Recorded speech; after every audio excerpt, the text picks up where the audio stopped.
सभी व्यूअर्स को मेरा नमस्कार। आज की इस वीडियो में आप लोगों से बात करूंगा जीडी कांस्टेबल की जो भी वैकेंसियां हैं उसके बारे में कि उसकी स्ट्रेटजी क्या रहनी चाहिए, आपको किस तरह से उसकी प्रिपरेशन करनी चाहिए कि आप फर्स्ट अटेम्प्ट में क्लियर कर पाएं।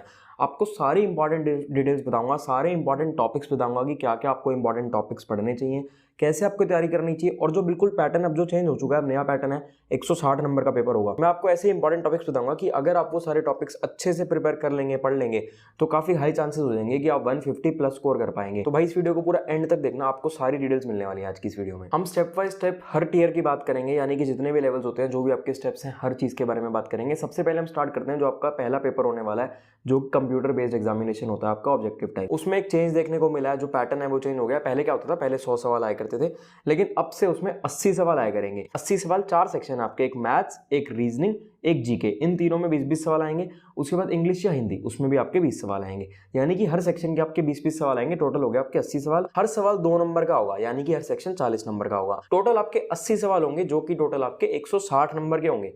आपको 1 घंटा मिलेगा इस पेपर को सॉल्व करने का।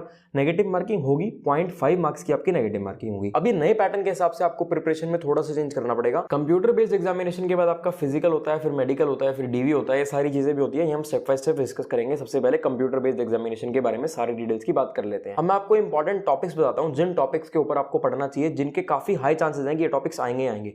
सबसे पहले बात कर लेते हैं करंट अफेयर्स के बारे में, क्योंकि करंट अफेयर्स आपके बहुत इंपॉर्टेंट हैं। तो आप लोगों को मेरे हिसाब से पिछले 1 से 1.5 साल के सारे करंट अफेयर्स पढ़ लेने चाहिए। अभी आप लोगों के पास समय, आप इजीली पढ़ सकते हो। करंट अफेयर्स में क्या क्या इंपॉर्टेंट टॉपिक्स हैं, एक तो देखो, जितने भी इंपॉर्टेंट सबमिट्स हुए हैं उनके बारे में आप पढ़ लो।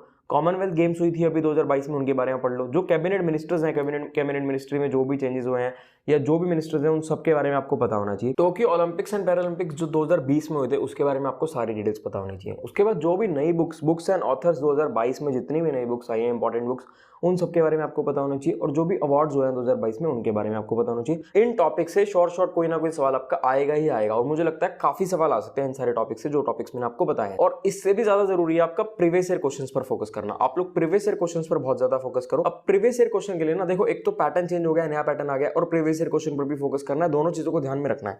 तो इन दोनों चीजों को ध्यान में रखते हुए किरण पब्लिकेशन की बुक आई है, नए पैटर्न पर बेस्ड है। जो भी नया पैटर्न आया है, शायद अभी तक किसी भी पब्लिकेशन की बुक नहीं आई होगी नए पैटर्न पर बेस्ड। ये नए पैटर्न पर बेस्ड बुक आ चुकी है, इसका लिंक मैं आप लोगों को डिस्क्रिप्शन में दे दूंगा।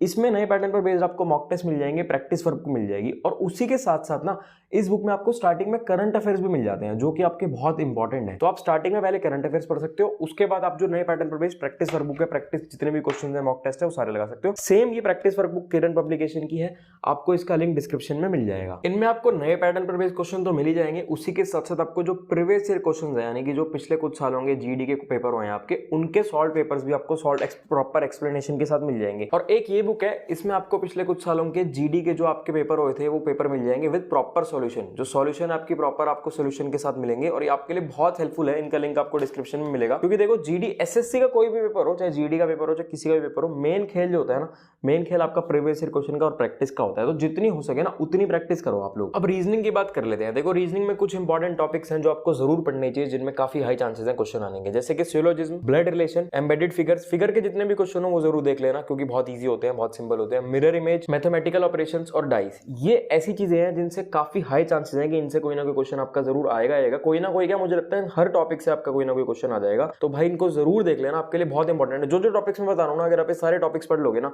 तो बहुत अच्छे चांसेस हैं कि आप बहुत अच्छा स्कोर कर पाओगे। और आप लोगों को मॉक टेस्ट जरूर लगाने चाहिए। जो भी लोग प्रिपरेशन कर रहे हो ना किसी भी गवर्नमेंट जॉब के लिए, आप लोग मॉक टेस्ट जरूर लगाया करो, आपके लिए बहुत इंपॉर्टेंट है। आप लोग टेक्स्ट बुक का मॉक टेस्ट लगा सकते हो। टेक्स्ट बुक के मॉक टेस्ट बहुत बढ़िया मॉक टेस्ट हैं, बिल्कुल एग्जाम के पैटर्न जैसे होते हैं इनके मॉक टेस्ट। और जो लेटेस्ट पैटर्न है, लेटेस्ट पैटर्न पर बेस्ड भी आपको मॉक टेस्ट मिल जाएंगे टेक्स्ट बुक के मॉक टेस्ट में। अगर आप लोग एडिशनल डिस्काउंट चाहो तो कूपन कोड KG10 यूज कर लेना। कूपन कोड KG10 यूज करने से आपको बहुत जबरदस्त एडिशनल डिस्काउंट मिल जाएगा। वैसे तो ऑलरेडी जो टेक्स्ट बुक के पास है ऑलरेडी बहुत ही रीजनेबल प्राइस है, लेकिन KG10 से और काफी डिस्काउंट मिल जाएगा। इसके लिंक्स आपको डिस्क्रिप्शन में मिल जाएंगे। टेक्स्ट बुक का एक जो सबसे बढ़िया चीज मुझे लगती है ना, वो लगती है कि मोस्टली वो लोग इसका मॉक टेस्ट लगाते हैं जो एक्चुअल में एग्जाम की प्रिपरेशन कर रहे होते हैं, जो सीरियस होते हैं एग्जाम की प्रिपरेशन के लिए।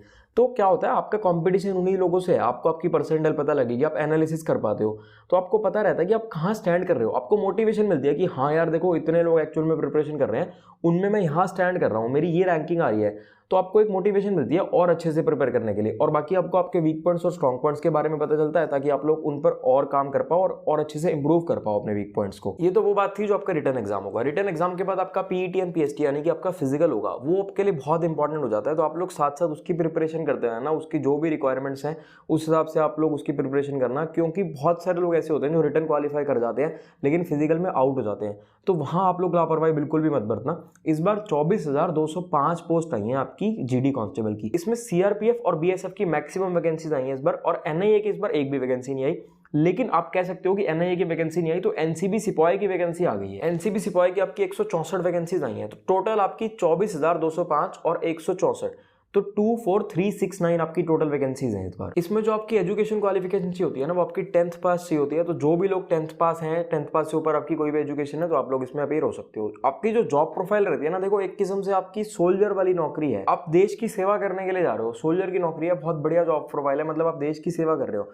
और अगर सैलरी की बात करें तो जो जीडी कांस्टेबल होगी इनकी अप्रॉक्सीमेटली जो सैलरी होती है वो 32,000 के आसपास होती है, और एनसीबी सिपाही की सैलरी 29,000 के आसपास होती है। ये आपकी इनिशियल सैलरी होती है। विद टाइम तो देखो इंक्रीमेंट्स भी लगते रहते हैं, विद टाइम आपकी सैलरी बढ़ती रहती है। फिजिकल के बाद आप लोगों का मेडिकल होता है, और मेडिकल के बाद आप लोगों का डीवी और फाइनल कट ऑफ आ जाती है। तो भाई आप लोग मन लगाकर प्रिपरेशन करते रहो। ये एक ऐसी नौकरी है जिसमें बहुत ज्यादा वैकेंसीज निकलती हैं हर साल। इस बार भी देखो 24,000 के आसपास वैकेंसीज है। 24,000 वैकेंसीज कम नहीं होती, बहुत वैकेंसीज होती हैं। हो सकता है आपका एम आगे फर्दर और कोई नौकरी करना भी हो, लेकिन एक ये नौकरी लेकर आपको जॉब सिक्योरिटी मिल जाती है।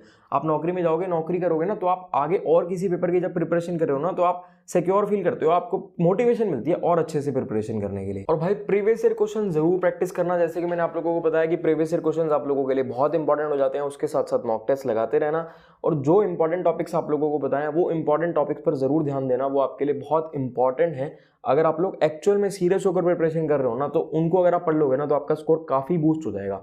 बाकी कोई भी डाउट हो, कुछ भी पूछना चाहो, आप कमेंट कर देना, हम आपका रिप्लाई कर देंगे। नहीं तो हमारे इंस्टाग्राम के लिंक्स आपको डिस्क्रिप्शन में मिल जाएंगे, आप लोग वहां पर भी हमसे पूछ सकते हैं। ठीक है, फिर मिलेंगे आपसे अगली वीडियो में।